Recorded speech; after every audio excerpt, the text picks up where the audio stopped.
নমস্কার, কেমন আছো তোমরা সবাই? আশা করি ভালো আছো। তোমাদের আশীর্বাদে আমরা খুব ভালো আছি। আর আজকে হচ্ছে মঙ্গলবার, বিকেলবেলা থেকে ভিডিওটা স্টার্ট করছি। আর এই যে আমাদের ছোট্ট একটা খুদে সদস্য বীরুবাবু এসছে আমাদের বাড়ি ওর কাকিমার সাথে। তো এই যে মা, কাকিমা, বৌদি সবাই বসে বসে গল্প করছে, আর ভূতু এদিকে নিজের কাজ করছে, খেলা। তো যাই হোক, এই দুজনকে সাথে থাকলে তো একটুখানি আমাদেরও চাপ। তো যাই হোক, ওখান থেকে রেডি হয়ে, বাড়ি থেকে রেডি হয়ে এসেছি একটু আমরা চা খেতে। ভাবলাম একটু ঘুরে আসি, সারাদিন সকালে দোকানে ছিলাম। তো এই দাদার দোকানে প্রায় আমরা যাই চা খেতে। এই দোকানটা হচ্ছে আমাদের বোলপুর গীতাঞ্জলি হলের ঠিক উল্টো দিকে, নেতাজি মার্কেটে। বেশ ভিড় থাকে আজকে, সেই তুলনায় এই দাদার দোকানে ভিড়টা একটু কম। চাটা বেশ ভালো করে। যারা বোলপুরে থাকো, বোলপুরের আশেপাশে থাকো, এই দাদার দোকানে গিয়ে চাটা ট্রাই করতে পারো, একদম নেতাজি মার্কেটে ঢুকেই সামনে। তো যাই হোক, ওখান থেকে বেরিয়ে রেলগেটে তো সবসময় ট্রেন পেরোতেই থাকে, তো দাঁড়িয়েছিলাম। তারপরে চলে আসলাম বাড়ি এসে সুন্দর করে ফ্রেশ হলাম। আর এসে দেখি একটা পার্সেল সকালেই আমি পেয়েছিলাম হাতে, বাট আমার দেখানোর সময় হয়ে ওঠেনি। আর ভাবলাম তার মধ্যে আগে চা খেয়ে নিই, এক কাপ চা লিকার, তারপরে তোমাদের সাথে দেখাবো, শেয়ার করব। তো চা খাওয়া কমপ্লিট, এবার চলে আসলাম পার্সেলটা নিয়ে। তো এই পার্সেলটা আমি 5-6 দিন আগেই অর্ডার করেছিলাম, তো আজকে সকালবেলাতেই পার্সেলটা এসছে আমার হাতে। তো এইটা একটা হচ্ছে HRX-এর টি শার্ট, জিমের জন্য। আমার জিমের যে টি শার্টগুলো ছিল সেগুলো অনেক দিন পুরনো হয়ে গেছিলো, আর আমি একটা প্যান্ট কিনেছিলাম, তার সেট করে এই টি শার্টটা অফারে পেলাম বলে নিলাম।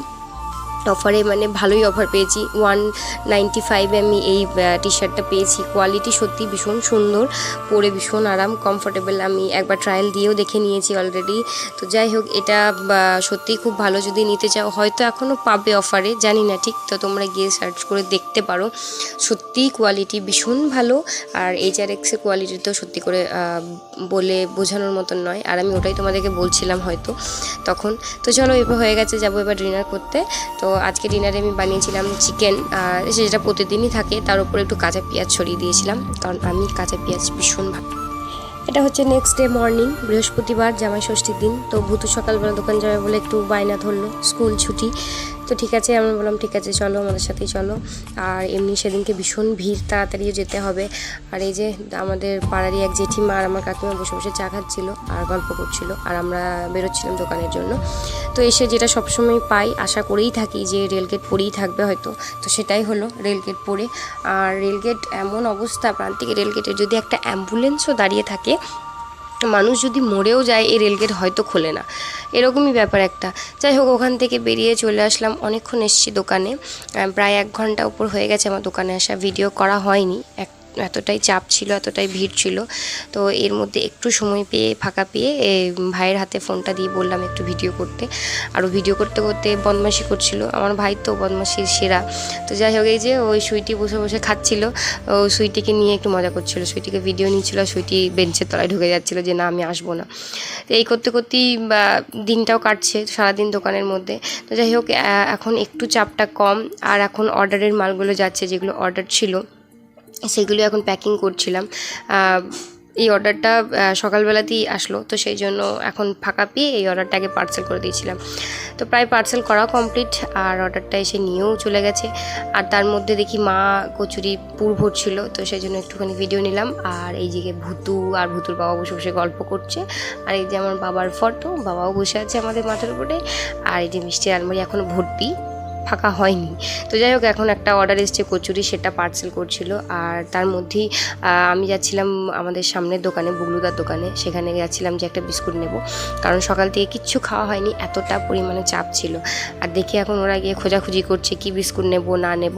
তো যাই হোক, সেটাই বুগলুদা দেখাচ্ছিল যে কোনটা নিবি না নিবি। তো যাই হোক, লাস্ট টাইম একটা না হলো, তো সেটাই এখন নিয়ে দোকানে আসলাম। দোকানে এসে চা দিয়ে সেই বিস্কুটটিকে একটু খাওয়া হয়ে গেছিলো, ব্যাস। তারপর আর কোনো ভিডিও আমি নিতে পারিনি, কারণ এত পরিমাণে চাপ ছিল দোকানে।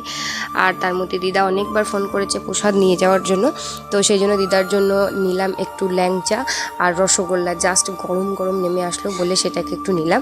তো এটা নিয়ে চলে গেছিলাম সোজা মামার বাড়ি। মামার বাড়িতে গিয়ে আমার আর কিছু ভিডিও নাও হয়নি, কিচ্ছু না, জাস্ট এটা হচ্ছে এখন সন্ধ্যাবেলা গেছিলাম আমরা বোলপুর থেকে একটু দূরে, কি বলবো জায়গাটার নাম তোমাদের, এই রেস্টুরেন্টের নাম হচ্ছে সোনাঝুরির আড্ডা। আর বল্লভপুর ব্রিজের একদম নিচেই এই জায়গাটা। আর আমরা যখন এসেছিলাম তখন খুব সুন্দর একটা ওয়েদার ছিল, বৃষ্টি পড়ছিল না, বাট এখন দেখি বৃষ্টি পড়ছে। তো যাই হোক, খুব সুন্দর একটা জায়গাটা আমরা সেভাবে পুরোপুরি ঘুরে দেখতে পাইনি। একদিন সকাল দিকে আসবো, এসে তোমাদেরকেও দেখাবো, আমরাও দেখবো। ওরা বলেছিল ঘোরার জন্য, কিন্তু বৃষ্টির জন্য আর পারিনি। আর এদিকে মাম্পি দি আর রূপালি দি বসে বসে অর্ডার করছিল আর আমি ভিডিও বানাচ্ছিলাম। তো জায়গাটা সত্যিই ভীষণ সুন্দর, খুবই সুন্দর, বেশ চুপচাপ নিরিবিলি, জায়গাটা বেশ ভালো। আর ওখানকার খাবার দাবারও সত্যিই ভীষণ ভালো। তো কাদার জন্য আমরা যেতে পারিনি, পরে একদিন যাব। আর ইতিমধ্যেই কথা বলতে বলতে আমাদের খাবার ওরা দিয়ে চলে গেছে। তো প্রায় খাওয়া দাওয়াও কমপ্লিটও করে ফেলেছি। সত্যিই খাবার ভীষণ সুন্দর, ভীষণই সুন্দর। ওরা বলছিল ওদের চাইনিজ খাবারগুলো বেশি ভালো। তো যাই হোক, খাওয়া দাওয়া কমপ্লিট করে নেবো, দিয়ে করে নিয়ে এখান থেকে বাড়ি। তো চলো, ভিডিওটা এত দূরই, পরে দেখা হচ্ছে নেক্সট একটা ভিডিওতে। ততদিনে সুস্থ থাকবে, টাটা।